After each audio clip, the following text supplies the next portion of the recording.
I've always considered myself a rational guy. I work in insurance. I don't believe in ghosts, and I'm not the type to jump at shadows. But what happened to me on the night of October 14th, 2022, well, it changed me. And no matter how many times I go over it in my head, it still doesn't make any sense. I live alone in a one-bedroom apartment just off the edge of downtown Springfield, Missouri. It's not the nicest area, but it's cheap and close to work. That Friday night, I was heading home from my buddy Mark's place after watching a late college football game. It was past 11:30 p.m. Streets were mostly empty, except for the occasional car passing through. I parked my car on the curb a good 30 feet from my apartment door since my usual spot was taken. As I grabbed my gym bag from the passenger seat and shut the door, I noticed someone standing across the street. A man. Not doing anything, just standing there. I tried not to think much of it. Maybe he was waiting for a ride, or drunk and getting his bearings. But the way he stood,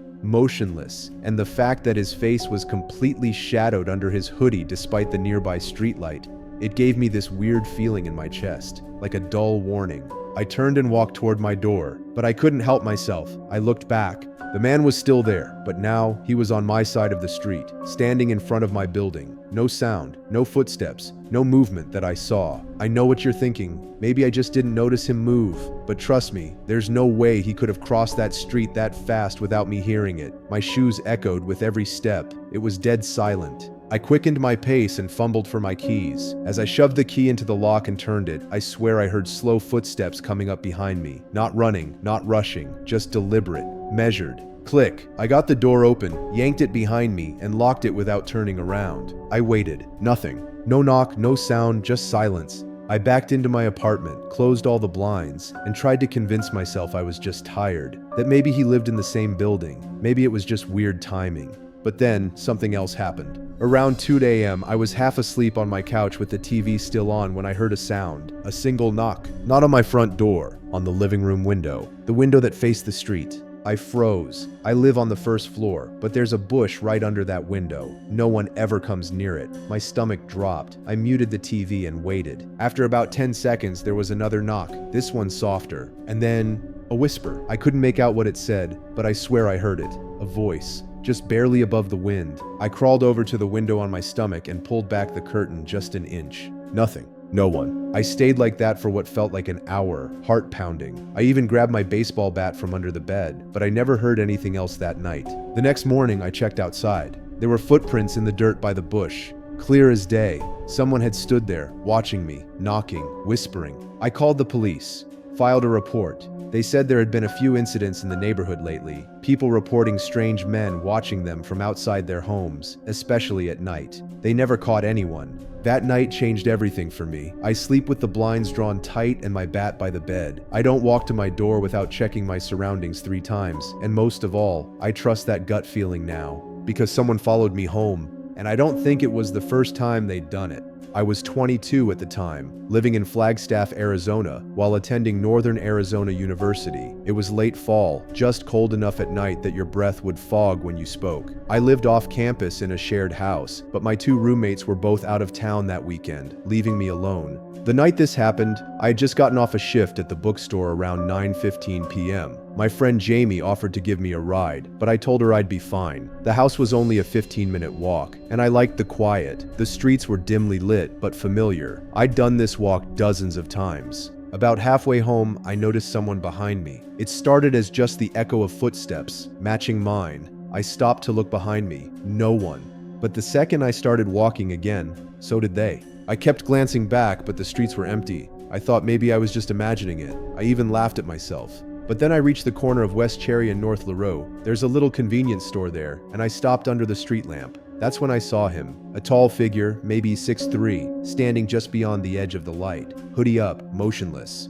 I stared for a second too long. Then he took a step forward. Not toward the store, not across the street, just straight in my direction. I didn't think. I just started walking faster. I didn't run yet. Didn't want to look panicked, but my heartbeat was slamming in my chest. I cut down the side street toward my house. That part of town is quiet, especially that time of night. Not a soul around. Then I heard it. Footsteps, faster now. I turned to look, and he was there, about 30 feet behind me, walking fast, hands in his hoodie pocket, head down but locked in my direction. I ran. I don't remember screaming or breathing or anything, just running. I turned the last corner to my street, yanked my phone from my jacket, and started fumbling to unlock it. I didn't want to go straight to the house in case he saw where I lived, so I ran past my driveway and hid behind a car 3 houses down. I crouched there, heart pounding, trying to stay silent. I could hear him. His steps slowed, stopped. Then I heard a soft tapping. Tap, tap, tap. It was the sound of a finger on glass. I peeked up slowly, and my heart almost stopped. He was tapping on the window of a house across the street, just gently, like he was trying not to wake someone, or maybe trying to see if someone was watching. He stepped back, looked around, and then turned and walked away. Not ran, walked, like none of this had happened. I waited in that spot for almost 10 minutes, texting my roommate and a few friends before I finally darted back to my house and locked every door and window. I didn't sleep that night. The next day, I checked the neighborhood Reddit page. That's when I saw it. A post from someone on my block.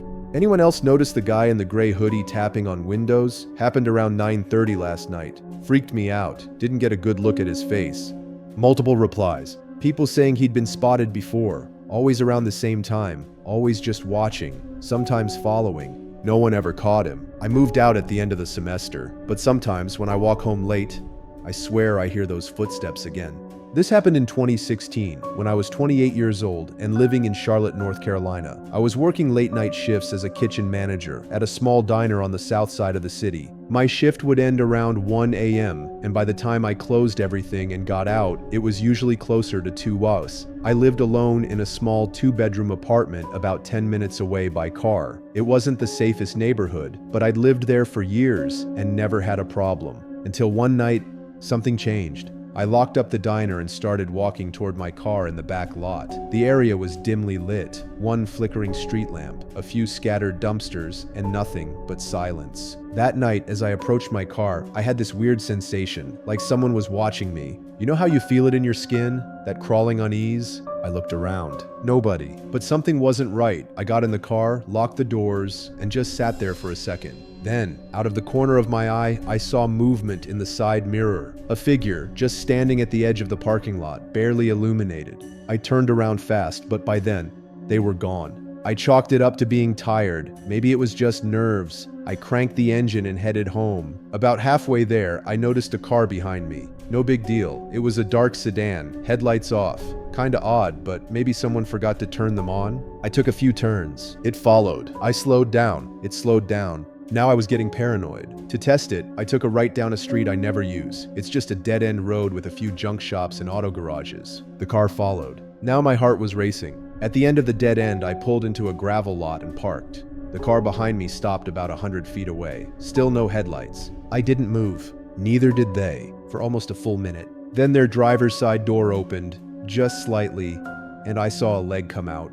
I didn't wait. I slammed into reverse, backed up, and shot out of there. I drove in loops, took random streets, even ran a red light. After a few turns, I looked back, and the car was gone. Relieved, I headed home, parked in the lot behind my apartment building, and went inside, locked everything, sat on my couch, tried to calm down. Maybe I was being dramatic. Maybe it was just a coincidence. But then, I heard the sound of gravel crunching from the alley behind my building. I live on the first floor. My bedroom window faces the back alley. I turned off all the lights and crawled to the window, pulling back the curtain just slightly, and there he was. The same dark sedan, parked right behind the dumpster. A man was standing outside it, looking straight at my building, just standing there, still, like he knew which window was mine. I backed away, heart pounding so loud I could hear it in my ears. I called the police. They arrived in 12 minutes. By then, the car was gone. No trace. The cops took my statement, drove around a bit, said they'd keep an eye on the area. But I never saw that car again. I installed cameras the next day. 2 months later, I moved out. But that night, I swear, something followed me home, and it knew exactly where I lived. I used to be one of those people who thought nothing bad could happen in a quiet neighborhood. I lived in Portland, Oregon, in a peaceful little cul-de-sac with my husband and our golden retriever, Max. It was one of those places where everyone knew each other, waved from their porches, and left their porch lights on at night more out of habit than concern. That illusion shattered one Thursday night in late October. My husband was out of town on a business trip, and I had just come home from dinner with some coworkers around 9:30 p.m. I parked in the driveway, grabbed my purse, and walked up to the front door. As I reached for the knob, I had that odd sensation. You know, the one where the hairs on your arms stand up? I looked over my shoulder. Across the street, A car was parked near the curb. Its headlights were off, but the engine was running. I stood there for a second, trying to make sense of it. No one in my neighborhood parked like that. The car looked unfamiliar, an old, beat-up gray sedan with no plates on the front. I hurried inside, locked the door, and peered through the blinds. The car was still there, just idling. At first, I tried to convince myself it was a delivery driver or someone who was lost. But 10 minutes passed, then 15,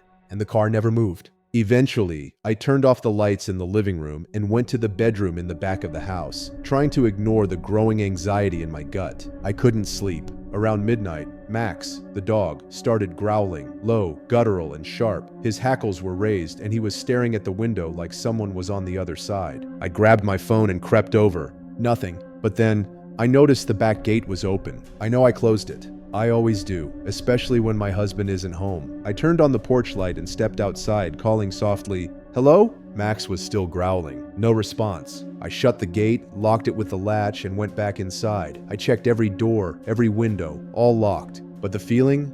It was back.